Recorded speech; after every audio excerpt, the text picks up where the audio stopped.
Bezrat Hashem, bonjour à tous. Là, on continue ce qu'on avait commencé, Pirkei Avot, parce que là, c'est là le minhag de lire le Pirkei Avot entre Pesach et Shavuot. Et comme on va recevoir la Torah, et le dernier chapitre de Pirkei Avot, là-bas, ça va être tous les kinyanim pour acquérir la Torah. Et tout ça, c'est les midot. Comme on a expliqué dans le cours précédent, c'est que ça aussi, ça a été donné au Sinaï. Même le moussar des Chachamim a été donné au Sinaï. Donc tout ça, en fait, c'est une préparation pour Kabbalat Torah à Shavuot. Donc c'est pour cela qu'on a le minhag de le faire de Pessah à Shavuot. Et aussi, il y en a qui disent c'est une préparation aussi pour l'été. Parce qu'en été, c'est plus, il fait chaud. Les gens, ils sont décontractés, ils vont à la piscine, à la plage, etc. Donc, pour se garder du Yetzer Hara, alors c'est bien d'étudier Pirkei Avot entre Pesach et Shavuot. Donc, c'est les deux raisons. La première raison pour se préparer à recevoir la Torah. Deuxième raison pour se garder du Yetzer Hara. Là, maintenant, on va continuer ce qu'on avait commencé. C'est que il avait posé la question. Le Ben Ishraï, on est toujours dans Birkat Avot du Ben Ishraï à la Shalom sur le Pirkei Avot. Donc il avait posé la question, pourquoi on doit passer par un shaliach? Pourquoi c'est Moshe Rabbeinu qui doit nous transmettre la Torah et on ne peut pas la recevoir directement d'Akadosh Baruch Hu?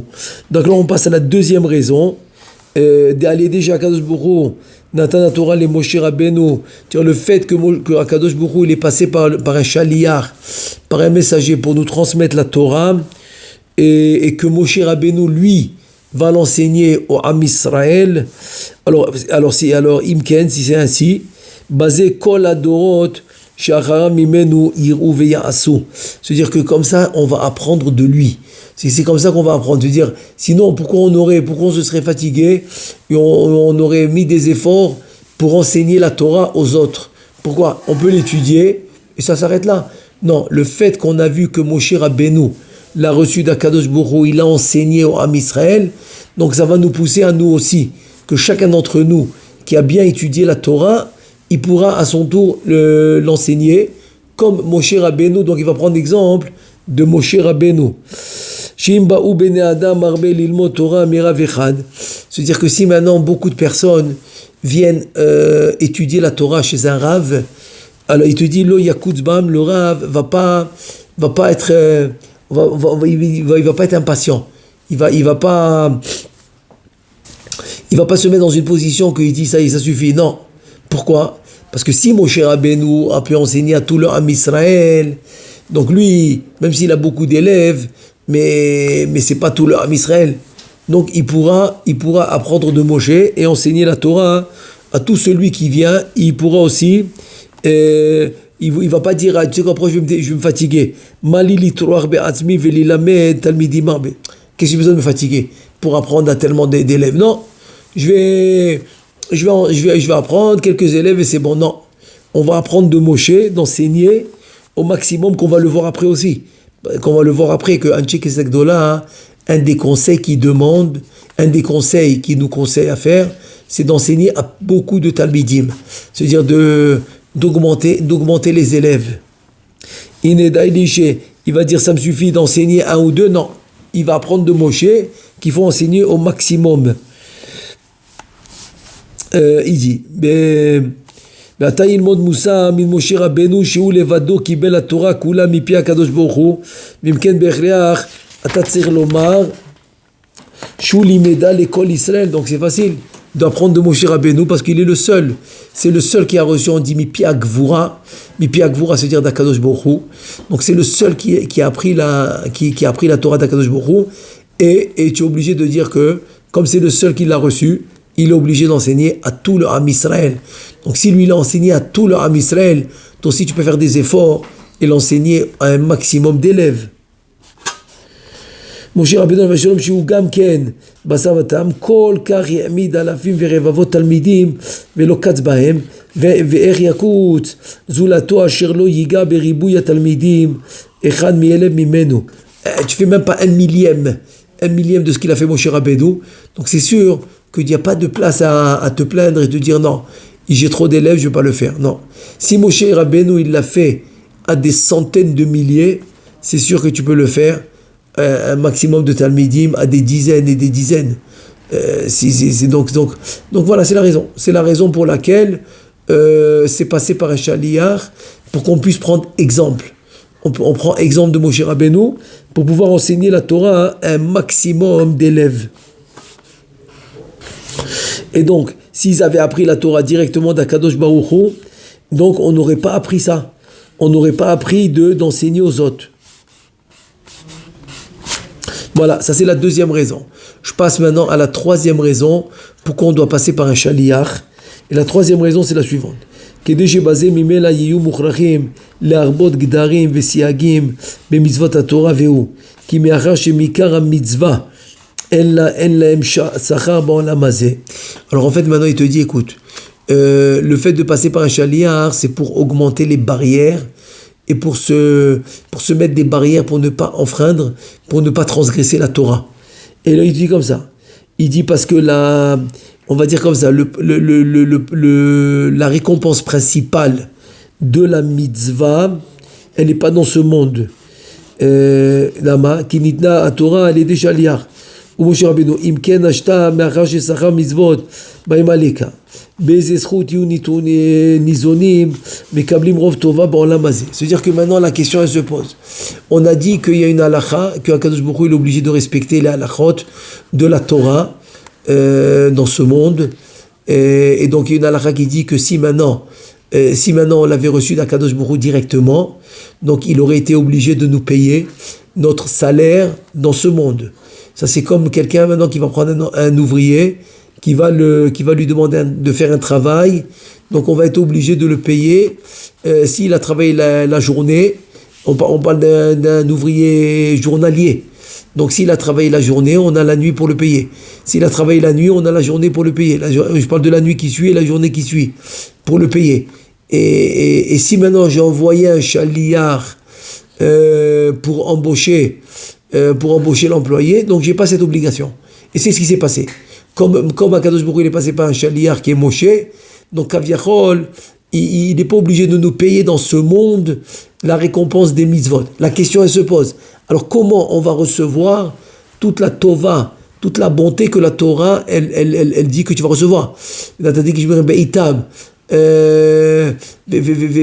que tout le shefa, ishtachat gafno, vishtachat te'enato, qu'on va s'asseoir comme un genre de paradis en Eretz Israël. Toute cette tova, on va la prendre d'où si on n'a pas de récompense de la mitzvah? C'est la question. Et là il répond Ve'alken az be'echreach le'arbot gdarim v'siyagim me'atzmam כדי שבשכר הגדרים וסייגים שהם תוספת על החיוב העיקרי יהיו ניזונים מקבלים רוב טובה בעולם הזה. Ça veut dire que il y a un concept extraordinaire, c'est que tout ce que j'ai dépassé la mitzvah, que j'ai fait un hidour, que j'ai fait quelque chose de plus dans la mitzvah, alors sur ça oui il y a la récompense. Ça s'appelle les pérotes, c'est les fruits de la mitzvah. C'est-à-dire que si maintenant je pouvais acheter un talit normal pour faire la mitzvah en laine, et je suis allé et j'ai augmenté dans le hidour, j'ai pas seulement pris en laine, même les bandes, parce que d'habitude un talit normal, il y a des bandes et comme des gens de passim, des rayures comme ça sur le talit, ils sont pas obligatoirement en laine, ou la bande en haut qui est sur le cou, elle est pas en laine aussi. Si maintenant je suis allé et j'ai fait la khumra, et je suis allé prendre un talit avec plus de khumra, même que j'étais pas obligé, sur ce plus, alors on est récompensé. C'est un concept incroyable. Et où on voit ça? Le Navi, il dit, on voit ça dans Akedat Yitzhak. Parce qu'à Rosh Hashanah, on va mentionner la Akedat Yitzhak. Donc la question, elle se pose. La récompense des mitzvot dans ce monde, il n'y a pas. Donc s'il n'y a pas de récompense dans ce monde des mitzvot, alors comment c'est possible? Comment c'est possible qu'on mentionne la Akedat Yitzhak et qu'on reçoit, comme il dit Rashi, dans le mot que Avraham il a pris le couteau pour faire la Akedat Yitzhak, pour égorger son fils, et le passou, comment il appelle le couteau? Ma'achelet. Après, tu appelles le couteau Ma'achelet milachon ochel. Ça vient du langage de manger. Alors il dit Rashi parce qu'on mange la récompense de cette mitzvah jusqu'à aujourd'hui. Ça, c'est une des deux explications qu'il donne Rashi là-bas. Donc ça veut dire quoi? On mange, on a la récompense de cette mitzvah dans ce monde. Comment c'est possible? On a dit que la récompense des mitzvahs dans ce monde, il n'y a pas. La réponse, c'est qu'en fait, on ne mange pas la mitzvah elle-même, on mange la préparation. La préparation. Comme il dit comme il dit le Navi, mi yomaim. C'est quoi yomaim? Yomaim, c'est les 2 jours qu'il a passé dans le chemin de préparation. Vaï bayom shelishi, c'était le 3e jour. Là, c'est la mitzvah. Donc ça lui a pris 3 jours pour arriver à Ramoria et pour faire la mitzvah de Hakadat d'Israël. Donc sur les 2 jours de préparation, oui, on reçoit la récompense. Et sur la mitzvah elle-même, non. Parce que la mitzvah, c'est pour Olam Haba, c'est pour le monde futur. Donc tout ce que tu fais en plus, si c'est une préparation que tu as faite pour la mitzvah, si c'est un rajout que tu as fait pour la mitzvah, si c'est un hidour que tu as fait pour la mitzvah, tout ça c'est les fruits que oui, tu reçois dans ce monde. Alors, il te dit, Ki dafka ikara mitzvah, Jetziva Kadosh Borou, les kablo ba'olam, c'est-à-dire que la mitzvah elle-même, c'est écrit Sachar mitzvah be'ayalma leka. La récompense de la mitzvah dans ce monde, il n'y a pas, hein.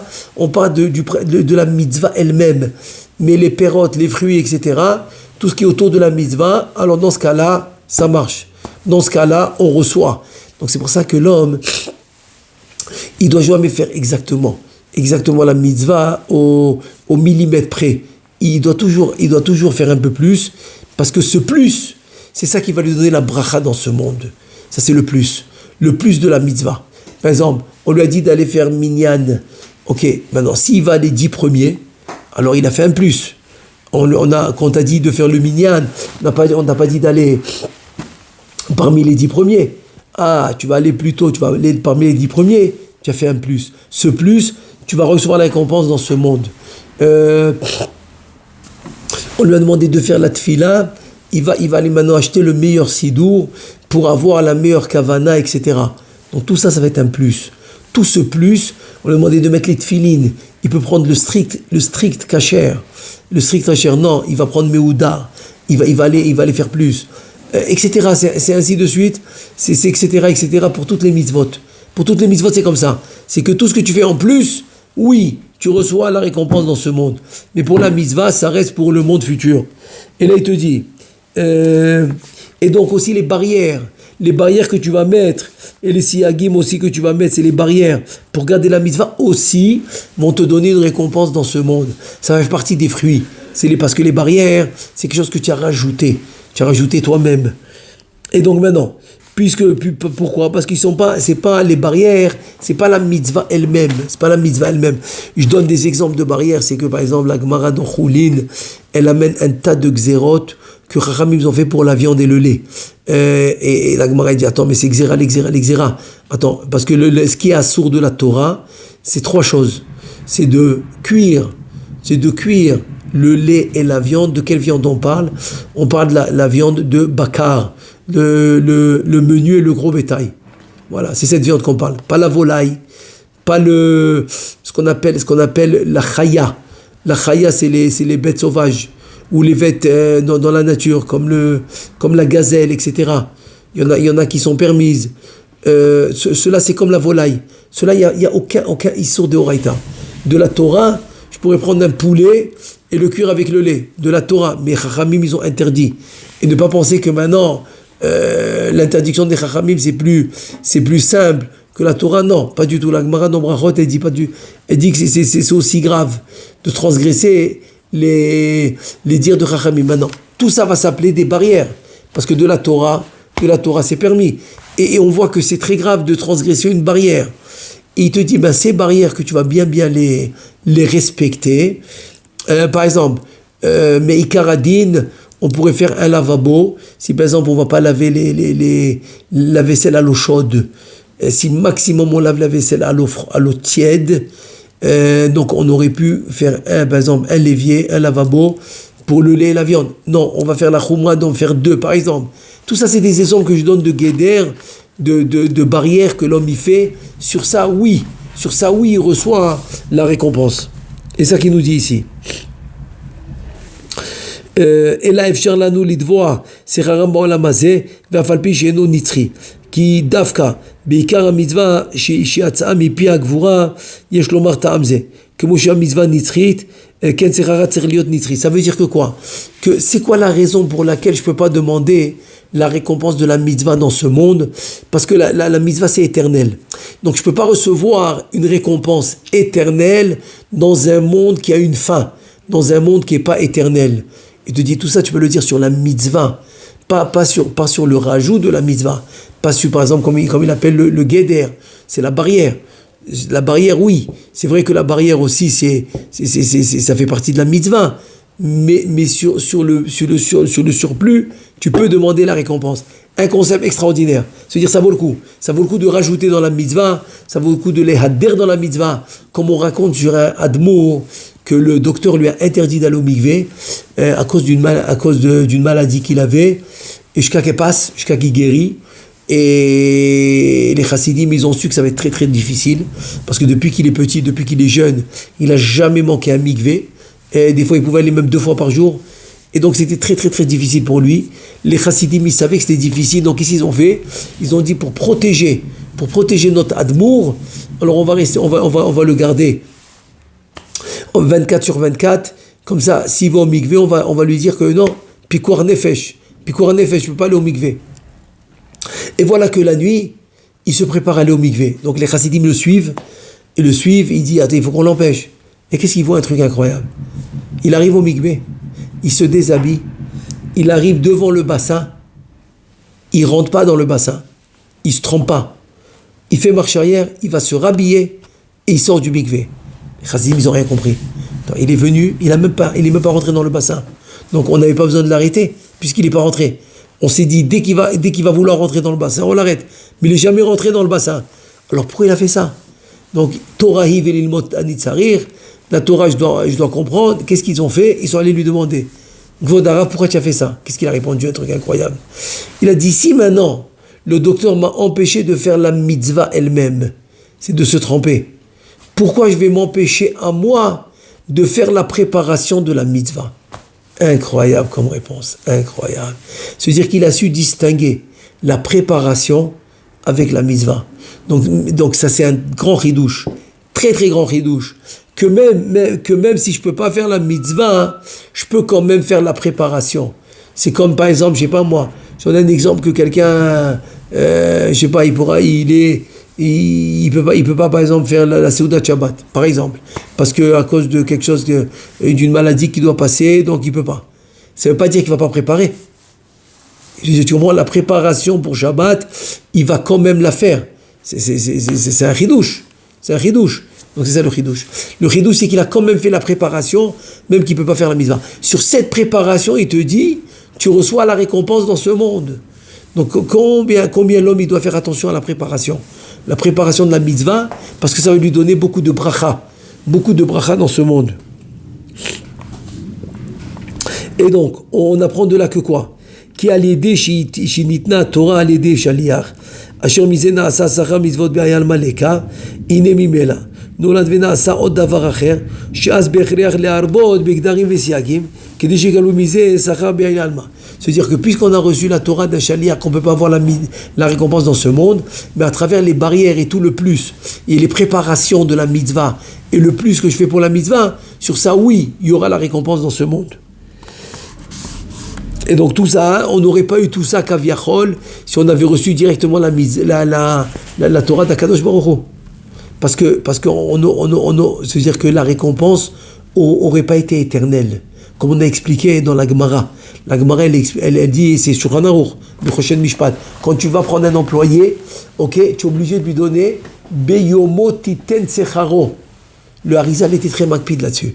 Le Harizal, il allait pas à Mincha, quand il avait pris un employé la journée, et que l'employé avait fini son travail, même s'il arrivait en retard à Mincha, mais il allait chercher de l'argent pour aller payer son employé. Il ne le laissait pas comme ça. Il le payait avant d'aller faire Mincha. Même des fois s'il arrivait un peu en retard. Pour te dire que c'est oublié. Donc si on avait reçu la Torah directement d'Akadosh Baruch Hu, donc on serait comme Kaviachol, ses employés. Donc il aurait été obligé de nous payer dans ce monde. Et Akadosh Baruch Hu, il dit non. Non, parce que la récompense que je veux vous donner, elle est éternelle. Donc je vais passer par un shaliach, comme le cas du Shulchan Aruch, où il va passer par un shaliach, donc il n'est pas obligé de lui donner le sachar le jour même. Il peut lui donner après. Il n'y a pas ce beyomo. Il n'y a pas ce beyomo titen secharo, il n'y a pas. Donc c'est pour ça que Akadosh Baruch Hu, comme ça, il a réussi à nous donner la récompense éternelle quand il est passé par Moshe Rabbeinu. Deuxièmement, ce qu'on a gagné, c'est qu'on va faire des seyagim, des barrières, et on va faire des hidur mitzvah. Et sur ça, oui, on peut recevoir la récompense dans ce monde. Voilà, ça c'était la troisième explication. Maintenant, on va passer à la suite. On va passer à la suite qui dit que Moshe Kibel Torah Misina Yumzara Leoshua. Ça veut dire que quoi? Que avec Moshe Rabbeinu, qui a reçu la Torah tout seul au Har Sinaï, et Am Israël, ils l'ont pas reçu avec lui, ils l'ont étudié de lui. C'est-à-dire que Am Israël a étudié de Moshe Rabbeinu la Torah. Et lui, il l'a transmise à qui? À Yoshua. Un la transmet à l'autre. Comme ça, il y en a un par génération qui va transmettre la Torah au Am Israël. Et donc c'est quoi et donc on parle maintenant après, qu'est-ce qui est Moshe Kibel Torah Misraël Yoshua l'iskenim, les ekenim ici dans la Mishnah c'est les shoftim, dans le Tanakh c'est les shoftim, c'est les prophètes, non c'est les juges, pardon c'est les shoftim, c'est les juges, donc dans le Tanakh, donc ça c'est les skenim. Les skenim les anche keneset agdola, anche keneset c'est les 120 chachamim, ok, qu'ils ont instauré la tfila, qui prenaient les décisions, etc. Alors eux, ils ont dit trois choses. Amouch loshat varim, ils ont dit hevu metunin badin. Le din, c'est soit ne tranche pas tout de suite. Ne tranche pas tout de suite, réfléchis. Réfléchis avant de trancher, parce que tu peux te tromper. Quelqu'un qui tranche trop vite, il peut se tromper. Et là, il te dit, et c'est quoi? Alors c'est quoi hevu metunin badin? Din, en fait, on peut comprendre que c'est la halakha, il te dit non. Le din ici, c'est la Torah. Donc, Hua Torah, Shenikre Din, c'est la Torah qui s'appelle Din. Comme le pasuk qui dit dans Teilim, Mishamai Mishmata Din, Eretz Yara Veshaketa. Et la Gemara dans Avoda Zara, dans la page 3, il dit comme ça. À la Torah, c'est-à-dire que le pasuk qui dit Mishamai Mishmata Din, la Gemara dans Avoda Zara, elle dit, ça parle de la Torah. Donc ça veut dire que quoi? La Torah, elle a été donnée par un shaliach qui est Moshe Rabbeinu. Donc, alors ça veut dire, et vous metunim badin. Badin, en fait, soyez patient pour la récompense. Parce que din, c'est la Torah. Donc, et vous metunim, soyez patient, vous dites badin, pour la Torah. Donc, c'est quoi? Soyez patient pour la Torah, soyez patient pour la récompense. Magnifique. C'est ce qu'il dit le Ben Ishraï. Il dit maintenant on continue. Le fait que quoi? Le fait que la récompense n'est pas dans ce monde direct et que je la reçois au Lamaba, à part comme on a dit les surplus, etc., et les hidurim et les barrières, il te dit on a gagné. La deuxième chose qu'ils ont dit, et vous mettez badim, on a expliqué, patient pour la récompense de la Torah. Ensuite ils ont dit ve'amidu talmidim marbe, faites beaucoup de talmidim. D'ashta kol echad yeshlo likach kal vachomer ben beno shel kal vachomer min Moshe Rabbeinu. Maintenant il va nous enseigner le Ben Ishraï que chacun doit faire à plus forte raison. Ok, à plus forte raison que quoi? Que Moshe Rabbeinu il avait des centaines de milliers d'élèves, et donc nous on fait à plus forte raison. À plus forte raison que Moshe il avait des centaines de milliers d'élèves, il s'est pas plaint. Il n'a pas dit je vais pas me fatiguer. Non, il leur a enseigné. Alors toi, combien tu peux en avoir? Des dizaines, je sais pas moi, même des centaines. Mais tu n'arriveras jamais au nombre de Moshe Rabbeinu. Donc c'est pour ça qu'il faut pas. Il faut jamais se dire pourquoi je vais me fatiguer. Jamais. Il faut faire le maximum. Donc de là on apprend, de Moshe Rabbeinu on apprend, et c'est ce qu'il nous dit Anche Ketzakdola, vers Amidou Talmidim Arbe, de faire beaucoup de Talmidim. Et donc la troisième chose de Anche Ketzakdola, elle est compréhensible. Que quoi? La Torah, chez Srichim Losif Darim, de faire des barrières. C'est la troisième chose que Anche Ketzakdola dit. Alors, vous mettez Badin, Ve'amidut al-Midarbe, Ve'asuseyag la Torah, de faire des barrières pour la Torah, ça on l'a expliqué. Comme ça, Be'ezrat Hashem, on peut avoir beaucoup de récompenses dans ce monde grâce aux barrières, grâce aux choses que je rajoute à la mitzvah elle-même. Je peux dire un autre exemple aussi. Quand par exemple tu viens étudier, c'est la plus grande mitzvah de faire qu'on vient itim la Torah. Alors, c'est quoi des gdarim? Par exemple, éteindre le téléphone. Voilà, comme ça il ne va pas te déranger. Que même pas tu vas voir qu'il y a un message. Parce que même regarder le message pendant l'étude, ça te déconcentre. Et crois-moi qu'il n'y a rien que tu vas perdre. Pourquoi? Tous les SMS vont être là pour eux, tu vas les regarder. Tout celui qui t'a appelé, les appels manqués, tu vas le voir, donc tu pourras le rappeler. S'il y a des messages WhatsApp, ils vont être marqués. Donc tu n'as rien à perdre. C'est juste que tu dois maintenant te faire une barrière que pendant l'heure de l'étude, rien du tout. Rien du tout. Il n'y a rien qui va te déconcentrer de l'étude.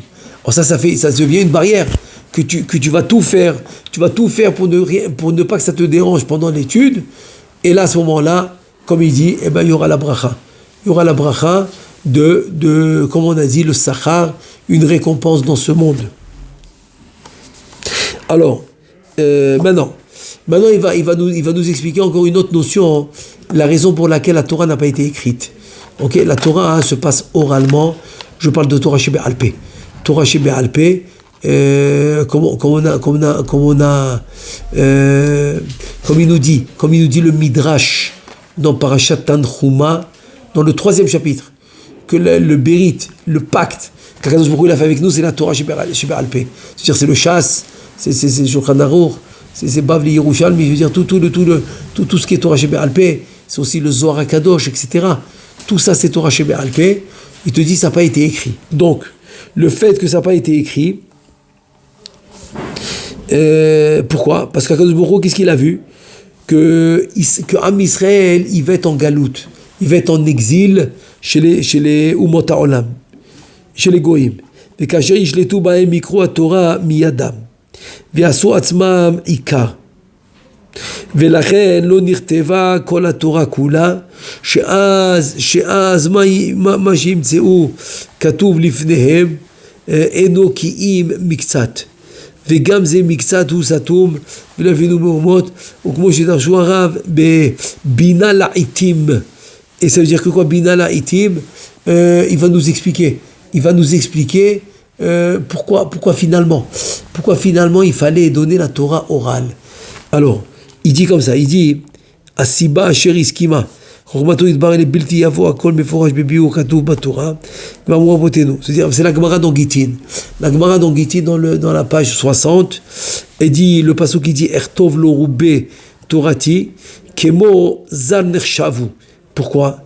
Kaya betarsis amelachim asher yesh lahem bemakom rachok shaliach karov למדחו וברצות המלך לשלוח לו איגרת שלא יביא אותה שום נוכרי או זר זולתי שלוחו.